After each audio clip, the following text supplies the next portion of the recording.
A veces la brújula se equivoca. Entonces reescribes las reglas y te inventas el norte. Soy Rafael de Mateo y esto es La Brújula Estropeada. Podría ser cualquier ciudad, cualquier rincón olvidado por la suerte, esquivado por la felicidad. Una más en la fila de la decadencia, caminando pesadamente hacia el precipicio donde es inevitable acabar, aunque uno se resista con todas sus fuerzas. La ciudad en la que nuestra mirada se posa está continuamente bañada por una angustiosa lluvia que ingenua intenta lavar sus pecados. El hedor que salpica cada gota al rebotar contra el suelo nos hace apartar la vista, pero sentimos un profundo deseo de seguir mirando, de continuar observando las calles atestadas de esos miserables transeúntes que andan apretujados ajenos a la lluvia, no por evitar mojar sus lamentables vidas, sino por intentar salvarlas, como si al cerrar la puerta del estercolero donde viven estuvieran protegidos. A lo lejos, en el horizonte, tejido con una maraña de edificios y rascacielos que casi evita ver nada, suena un espantoso trueno. Parece un dios que lanza su látigo contra la ciudad para obligarla a seguir malviviendo, evitando pensar, sentir, amar.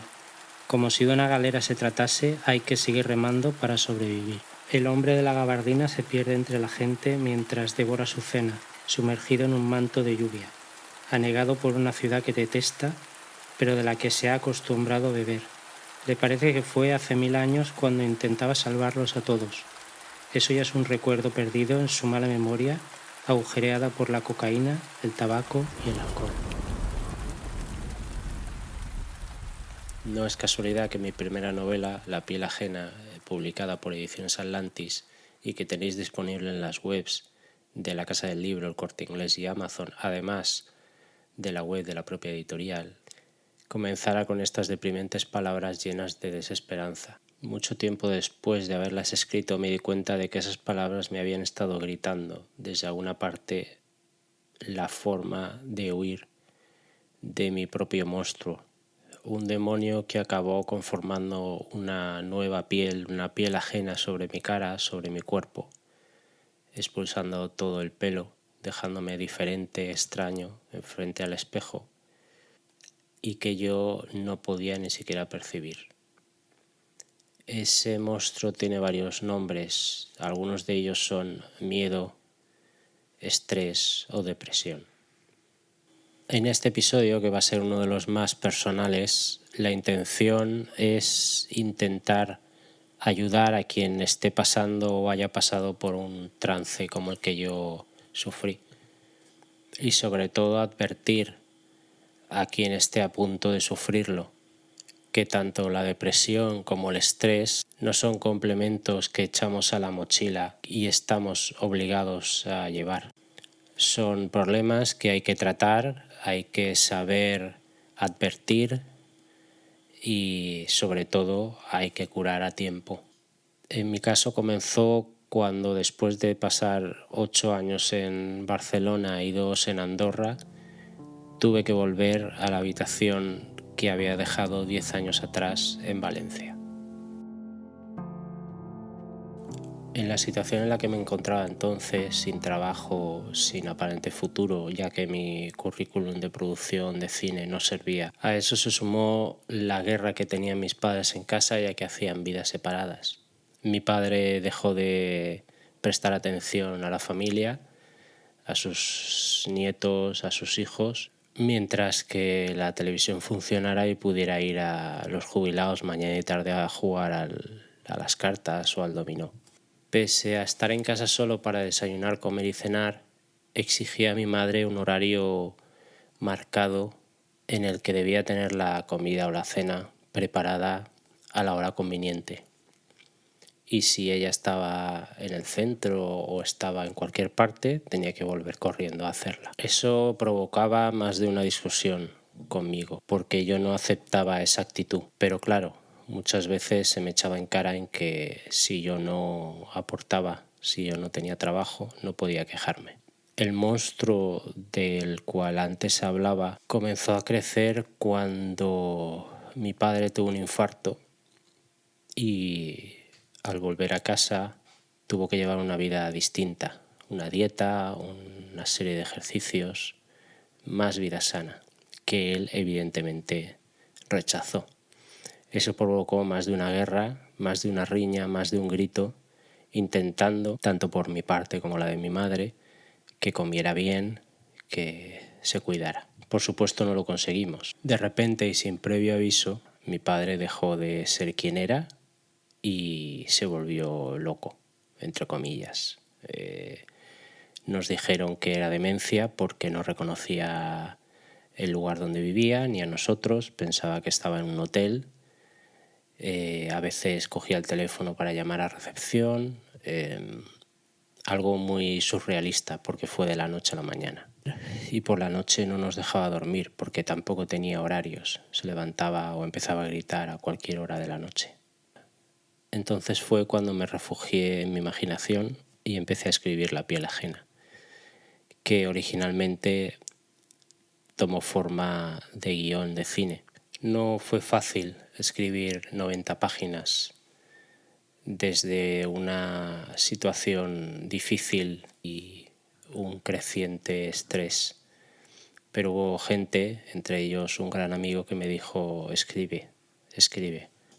Finalmente lo terminé con el entusiasmo de intentar producirlo, aunque era un proyecto caro pensado para producirse en una ciudad como Nueva York o Londres, en el que además pues habían efectos especiales y eso siempre encarece la producción.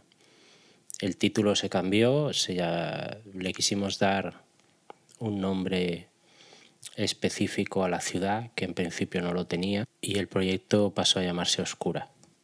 Mientras en casa continuaban los gritos y las discusiones.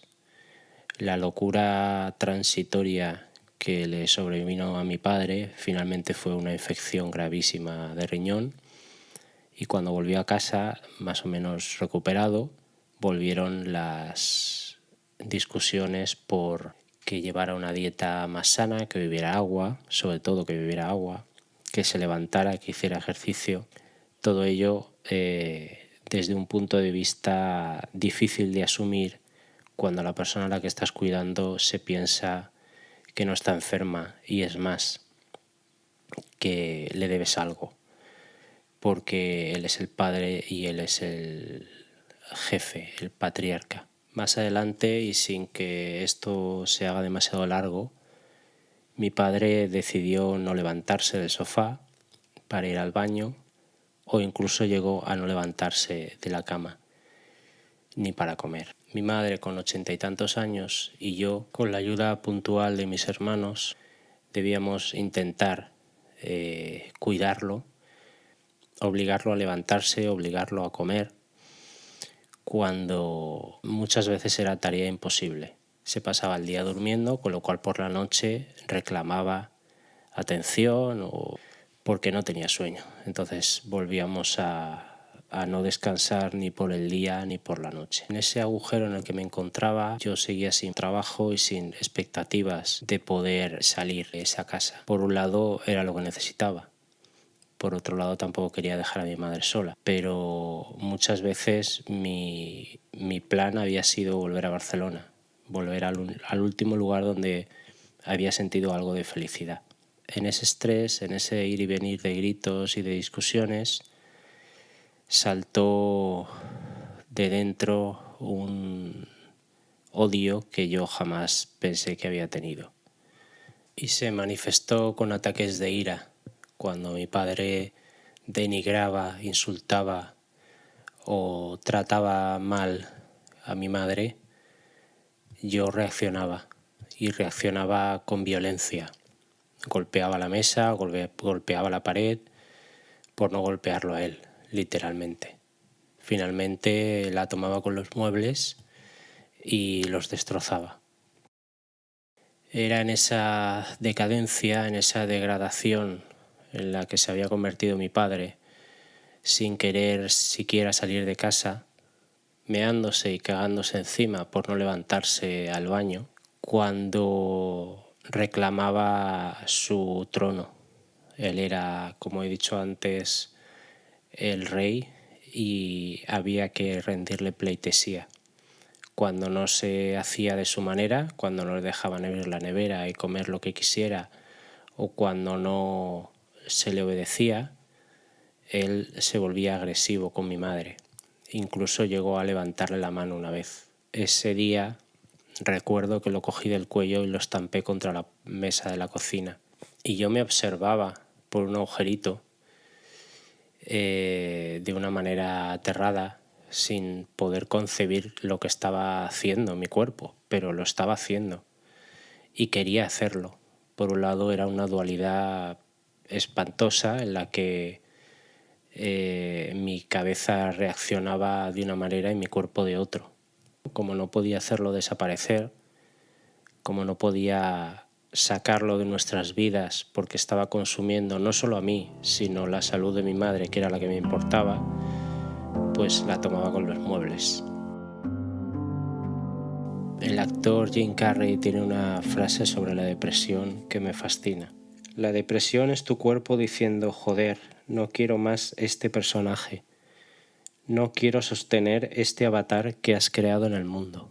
En mi caso fue algo parecido. Mi cuerpo estaba gritando y yo, como no pretendía escucharle o quizá no sabía cómo, él comenzó a llamar la atención, dejándome unos rodales sin pelo en la cabeza. En el último año de mi padre, yo me puse a trabajar, conocí a mi marido, nos casamos, alquilamos un piso en el centro y me marché de la casa. Poco después de haberme ido y al haberme relajado, al haber dejado atrás ese estrés, vinieron las consecuencias, porque el estrés no es de hoy para mañana. Cuando tienes un momento difícil, cuando tienes una tensión, una depresión grave, los resultados, las consecuencias vienen cuando el cuerpo puede asumirlas, o al menos eso pienso yo. En el momento en el que yo dejé atrás todo eso, empecé a perder el pelo de las cejas y de la cabeza. Poco a poco, en plan de 2-3 semanas, me di cuenta de que no debía afeitarme la cabeza y de que los brazos se habían quedado sin pelo. Y de ahí fue todo en cascada. De la cabeza hasta los pies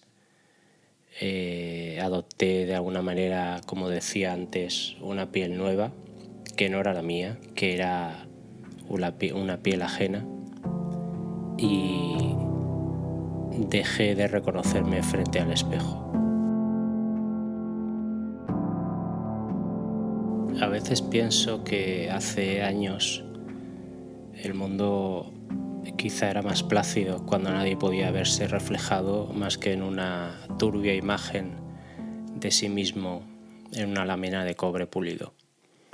Seguro que eran más felices, sin esa inquina mirada que te devuelve ese otro tú, experto en detallar cada uno de tus defectos y señalarlos con el dedo, con ahínco. Puede parecer una tontería realmente, y algunos que estéis escuchando esto podéis quizá tacharme de superficial, pero no lo es. Cuando no tienes mucha confianza en ti mismo, cuando no tienes mucha autoestima, quizá tu imagen vale algo, y si esa imagen es distinta de la noche a la mañana, si cambia, si lo que va a ver la gente no es del todo normal, porque una persona sin cejas deja de tener expresión, deja de ser persona. Muchas veces es difícil imaginar con qué cara te va a mirar la gente. Durante el confinamiento del 2020, en el que intenté pensar en hacer algo creativo durante el tiempo en el que estuvimos encerrados, me propuse trasladar el guión de La piel ajena a una novela. Y durante los 4 o 5 meses, ya no recuerdo cuánto tiempo estuvimos dentro de casa, mañana y tarde me sentaba a escribir y dibujaba ese guión en el lienzo que da la novela, que te permite extenderte en personajes, en situaciones y sobre todo en descripciones. Como he leído al principio, el tono era oscuro, era dramático, era de desesperanza. Y no supe hasta mucho tiempo después que estaba escribiendo tanto el guión como la novela, me estaba gritando a mí mismo todo aquello en lo que estaba sumergido. Ese odio, ese estrés, esa depresión, y de alguna manera sacarlo, exponerlo, fue bueno. No me curó, pero fue bueno para mí.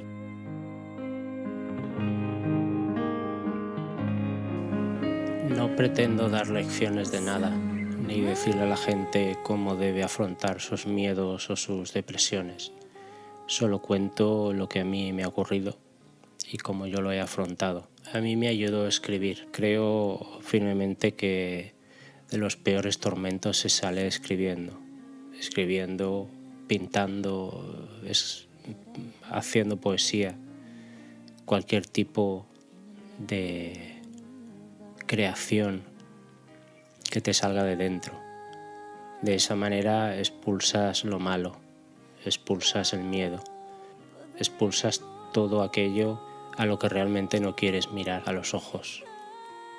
Poniéndolo sobre el papel, negro sobre blanco, lo haces y lo conoces y te aprendes su nombre. Sin duda, La piel ajena, mi libro, es un reflejo de ese tiempo, disfrazado de narrativa, de ficción, enmascarando los nombres con otros.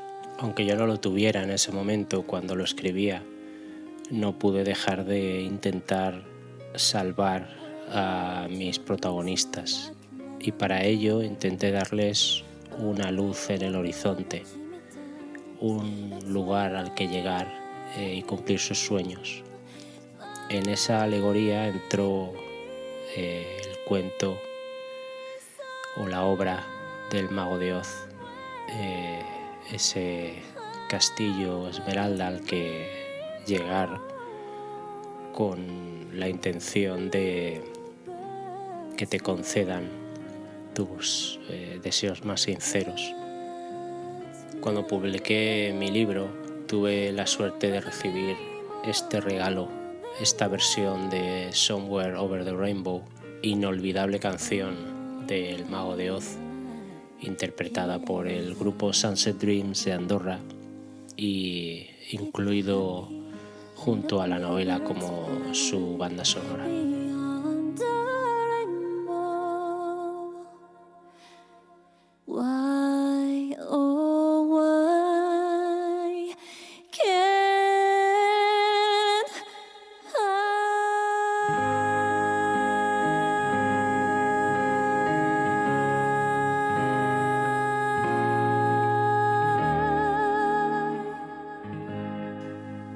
Para acabar, simplemente diré un par de cosas.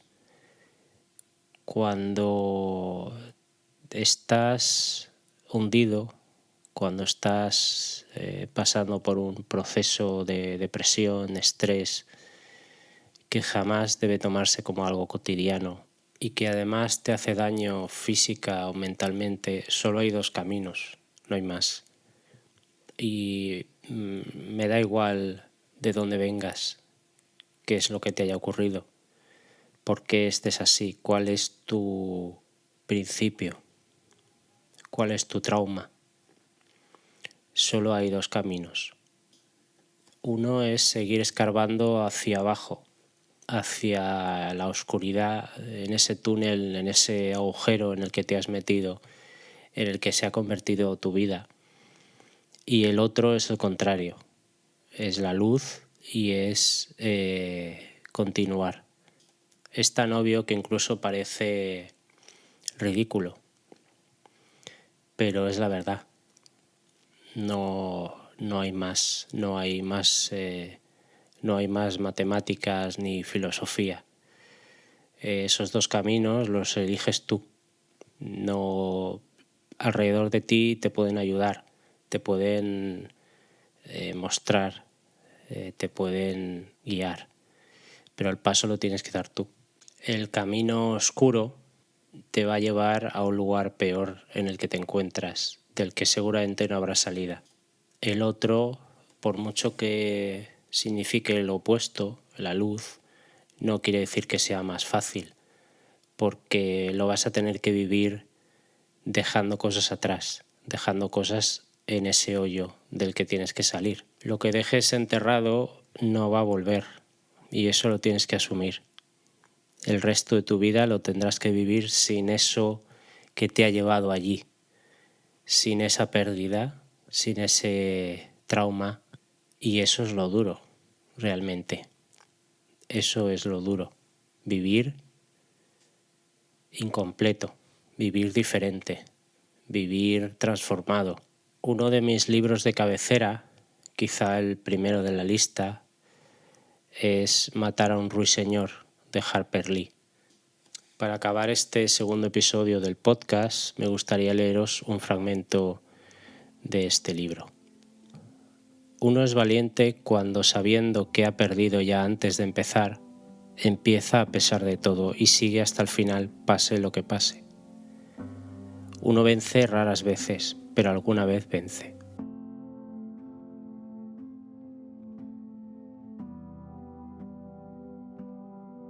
Espero sinceramente que os haya servido mi experiencia, al menos como ejemplo. Si te ha gustado, no olvides darle al like y suscribirte para recibir las novedades. Recuerda también que puedes seguirme por Instagram y YouTube y en mi web rafaeldemateo.es.